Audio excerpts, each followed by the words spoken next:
এই ভিডিওতে আমরা দ্বিতীয় ভাগ বর্ণপরিচয়ে নবম পাঠ সুরেন্দ্র এই গল্পটি পড়ব এবং এতে কি নীতিশিক্ষা দেওয়া আছে সেটি গ্রহণ করব। চলো সঠিক উচ্চারণ সহ গল্পটি পড়ি। সুরেন্দ্র, আমার কাছে এসো, তোমায় কিছু জিজ্ঞাসা করিব।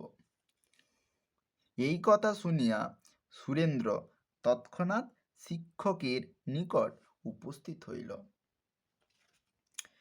তিনি বলিলেন, আমি শুনিলাম তুমি পুষ্করিণীর পাড়ে দাঁড়াইয়া ডেলা ছুঁড়িতেছিলে।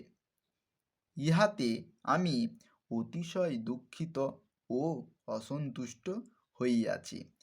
এক্ষণে তোমায় জিজ্ঞাসা করি, ওই কথা যথার্থ কি না? সুরেন্দ্র বলিল, হ্যাঁ মহাশয়, যাহা শুনিয়াছেন তাহা সত্য। আমি ডেলা ছুঁড়িয়াছিলাম। ডেলা ছুঁড়িলে যে কোনো দোষ হয় আমি তাহা মনে করি নাই।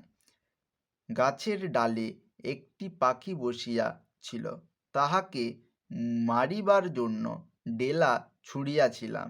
এই কথা শুনিয়া শিক্ষক বলিলেন, সুরেন্দ্র, তুমি অতি অন্যায় কর্ম করিয়াছ। পাখি তোমার কোনো ক্ষতি করে নাই, কি জন্য তাহাকে ডেলা মারিতে গেলে? যদি তাহার গায়ে ডেলা লাগিয়া থাকে সে কত কষ্ট পাইয়াছে। যদি আর কেহ ডেলা ছুঁড়ে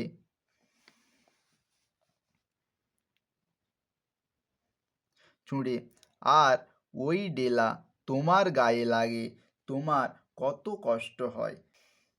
তোমায় বারণ করিতেছি, তুমি পাখি বা আর কোনো জন্তুকে কখনো ডেলা মারিও না। সুরেন্দ্র শুনিয়া অতিশয় লজ্জিত হইল এবং বলিল, মহাশয়, আমি আর কখনো কোনো জন্তুকে ডেলা মারিব না। অনেক বালক এইরূপ করে, তাহা দেখিয়া আমিও ওইরূপ করিয়াছিলাম। এখন বুঝিতে পারিলাম ডেলা ছোড়া ভালো নয়।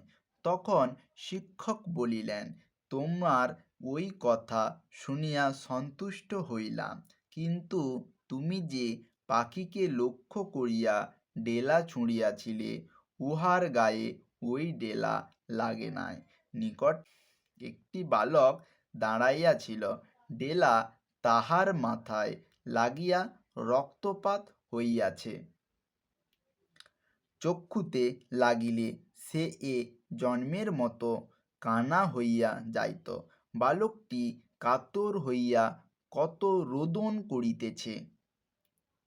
অতএব দেখো, ডেলা ছোঁড়ায় কত দোষ।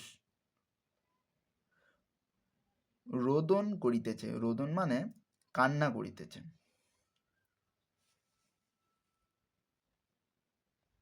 সুরেন্দ্র শুনিয়া অতিশয় দুঃখিত হইল এবং আমি বড় দুষ্কর্ম করিয়াছি এই বলিয়া রোদন করিতে লাগিল। কিঞ্চিৎ পরে সে বলিল, মহাশয়, না বুঝিয়া আমি ওই দুষ্কর্ম করিয়াছি। আপনার সমক্ষে বলিতেছি, আর কখনো এমন কর্ম করিব না। এবার আপনি আমায় ক্ষমা করুন। শিক্ষক শুনিয়া অতিশয় সন্তুষ্ট হইলেন এবং বলিলেন, সুরেন্দ্র, তুমি যে দোষ করিয়া স্বীকার করিলে, ইহাতে আমি অতিশয় সন্তুষ্ট হইলাম। দেখিও, ডেলা ছোঁড়া ভালো নয়, এ কথা যেন ভুলিয়া না যাও।